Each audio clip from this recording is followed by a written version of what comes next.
Sa hiwalayang Katniel, marami ang nasaktan, marami ang nadamay. Ito na po siguro ang hiwalayang nakakagulat at wala nang balikan. Welcome back po dito sa ating YouTube channel at Facebook page. Isang masaya at masaganang araw po sa ating lahat. Ito po ang inyong lingkod, Tagapanood TV. Ngayong araw po, ang ating gagawa ng reaction video ay galing po sa channel ni Hot Showbiz. Bisitahin po ang kanyang channel at pakisuportahan na rin. Pero bago po tayo magpatuloy, nais ko lang po kayong imbitahan, lalong-lalo na po sa mga bagong napadaan lang dito sa ating channel na huwag po sanang kalimutan na mag-subscribe. Hit na rin po notification bell para lagi pong ma-update sa mga bago pang video na ating ilalabas. Share, like, and comment din po kayo mga tagapanood, ating niyang babasahin at pupusuan. So simulan na po natin ang ating reaction video sa araw na to mga tagapanood. Let's do this! Hindi naging maganda yung nangyari. Naging dramatic po yung experience ko noon. Kagaya Wala nang balak balikan ni Catherine si Daniel Padilla. Talagang tuluyan ng winakasan ni Catherine Bernardo ang relasyon nila ni Daniel. Nag-file na ng legal process ang kampo ni Catherine Bernardo sa mga business nila ni Daniel Padilla. Anya sa kampo ni Catherine babawiin na niya ang kanyang lahat ng investment sa mga business nila ni Daniel. Isa lang sa big-time business nila ang pag-franchise nila ng KFC fast food restaurant. At ang kilalang barber shop ni Daniel Padilla. Talagang sobrang nasaktan si Catherine Bernardo sa ginawa ni Daniel. Wala na ring balak na mag-renew ng kontrata si Catherine Bernardo sa tambalan na Katniel sa Star Magic.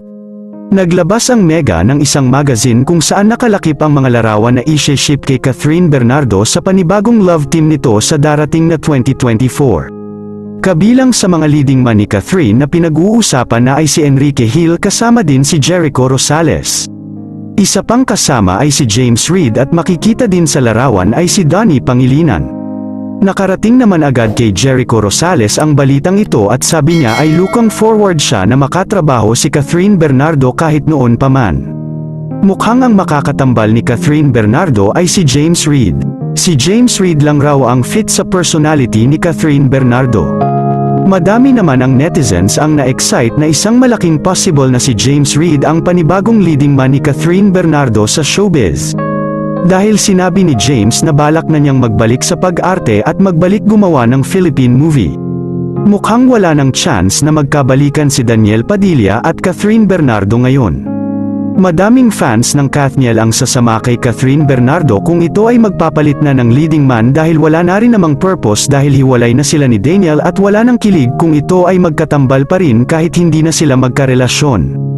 Anya sa balita na pagod na si Catherine Bernardo sa ginagawa ni Daniel Padilla sa pangbababae nito at pinapalagpas lang raw ni Catherine ang lahat ng ito dahil mahal niya si Daniel Padilla. Nakakalungkot naman isipin na humantong sa ganitong sitwasyon ang dalawa. Yun lamang po, ano ang masasabi mo sa balitang ito, comment mo sa ibaba. Huwag kakalimutan i-like ang video na ito. Maraming salamat po sa panunood. Sakla po talaga mga tagapanood, ang dami po talagang madadamay o nadamay po, 'di ba po, pati po business nila, 'di ba? Dapat naman po porket hiwalay na sila, wala na sila sa relasyon, yung business na lang dapat, hindi na lang po nila hihiwalay din, 'di ba po? Kasi siyempre makikinabang din po sila diyan mga tagapanood, pagdating ng araw kita doon, kita niya rin, kita niyo, 'di ba? Ba't kaya po kaya ganun mga tagapanood, no? Kapag ka nagkahiwalay na kayo, lahat talaga hinihiwalay na. Yung iba nga po, binabalik pa yung mga regalo, yung mga naibigay, eh. Hindi po ba? Ano po kayang connection nun mga tagapanood? Pero wala, ganun po talaga sila, eh. Iba't iba po talaga tayo ng pananaw. Yung iba ay gusto magkaibigan pa rin sila, mayroon pa rin silang connection. Ito talaga parang totally wala na, eh. Parang gusto pong i-vanish na, eh. Parang kalimutan na po talaga lahat, eh. Parang totoo po yata yung sinabi dito ni Hot Showbiz, no, na talagang wala na pong balak balikan ni Catherine Bernardo si Daniel Padilla. Nakakalungkot naman po mga tagapanood. Kasi talagang ang dami pong umaasa na hanggang dulo, hanggang magkaanak sila, magkaapo sila, magkasama po sila. At hindi po mangyayari o hindi po matutulad si Daniel Padilla sa kanyang ama na mayroon na ring ibang pamilya, no. At nanggaling po si Daniel doon. Alam na alam niya naman po yung pakiramdam ng babae na kapag naiwan po, po ba mga tagapanood. Pero buti na lang po, nangyari yung ganito na wala pa po silang anak. Po ba mga tagapanood, masaklap naman po kung magkaroon sila ng anak tapos hiwalay din po sila. mas pangit po siguro tingnan. So, mas okay na rin po yung ganito mga tagapanood. Pero sa akin po, yung dahilan po na sinasabi nilang hiwalayan is yung pambababae po ni Daniel Padilla. Bibi na po kasi yung kagwapuhan ni Daniel. Marami po talagang naaakit dyan eh. Marami po talagang lalapit at didikit dyan mga tagapanood. Siyempre may mga times po dyan, lalaki lang po yan eh. Lalaki lang po tayo mga tagapanood na madali rin po talagang masukso. Kahit sabihin natin gaano natin kaloyal.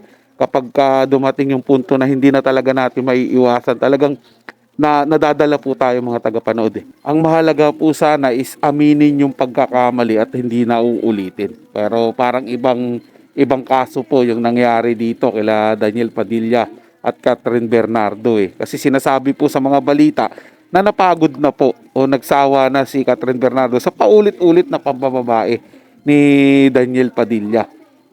Which is mga tagapanood, pag titingnan nyo po, napaka-gentleman po kasi ni Daniel Padilla. Mabait po sa lahat ng tao, lalo na po sa mga kababaihan. Siguro nabibigyan lang minsan ng kulay. Gaya nga po ng sinabi ko kanina, baka natukso lang po na hindi naman sinasadya.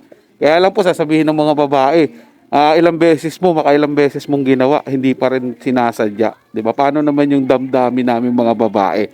Hindi po ba mga tagapanood, masalimuot po talaga ang isang relasyon mga tagapanood, lalo na po kung iba ang pananaw mo sa buhay. Siyempre kung sa akin po mga tagapanood, hindi po ako gagawa ng ganun. Tayo naman, going strong kami ng aking misis at ng aking pamilya. May dalawa na po kaming anak at masayang-masaya po kami. Siyempre iba rin po yung lagay sa kanila mga tagapanood dahil mga artista po yan eh, di ba? Nasa ano po yan sila, kumbaga ano po yan eh, mahalaga po sa kanila yung imahe nila. Kasi siyempre, para ibinebenta po niya yung sarili nila dyan sa showbiz. Dyan po, sarili po nila yung minamarket nila dyan eh, para tangkilikin po sila ng tao. Diba po, para tangkilikin yung movie nila, yung teleserye nila. Diba? Pangit naman po makita na hindi pala sila okay, tas nilalove team mo rin sila. Wala pong kilig doon, walang spark. Kaya lang po, James Reid tapos Catherine Bernardo ang next love team. Tingin sa akin po, sa mga tagapanood kasi ang pag James Reid po kasi naiisip ko na industry po kagad. Pero malay naman po natin mag-work, malay naman po natin subaybayan po at tangkilikin din po ng mga tao. Pero siyempre sa una po yan mga tagapanood, naninibago po sila dahil ang gusto po Katniel po talaga eh. Kung James Reid at saka Catherine naman, ano po kaya ang magiging ano nila? 'Di ba? Jaden yung kanila na din dati at saka si James Reid kila Katniel po Katniel tapos na nga po pala. James Reid at saka Catherine kaya J-Trin, ganun po. Pabayan na lang po natin sa kanila mga tagapanood at ako personal mga tagapanood, ang hiling ko sana magkaayos sila si Catherine Bernardo at Daniel Padilla at sila pa rin po ang magkatuluyan bandang huli. So yun lang po mga tagapanood, na may nagustuhan po yung paksang ating tinalakay sa araw na to. At kung kayo bago lang po na napadaan dito sa ating channel, huwag nyo po sanang kalimutan na mag-subscribe. Hit nyo na rin po notification bell para lagi po kayo updated sa mga bago pang video nating ilalabas. Share, like, and comment din po kayo mga tagapanood, atin yung babasahin at pupusuan. So hanggang sa muli po, ito yung Tagapanood TV. Komento at opinion lamang, wala pong personalan. Paalam po at mabuhay po kayong lahat.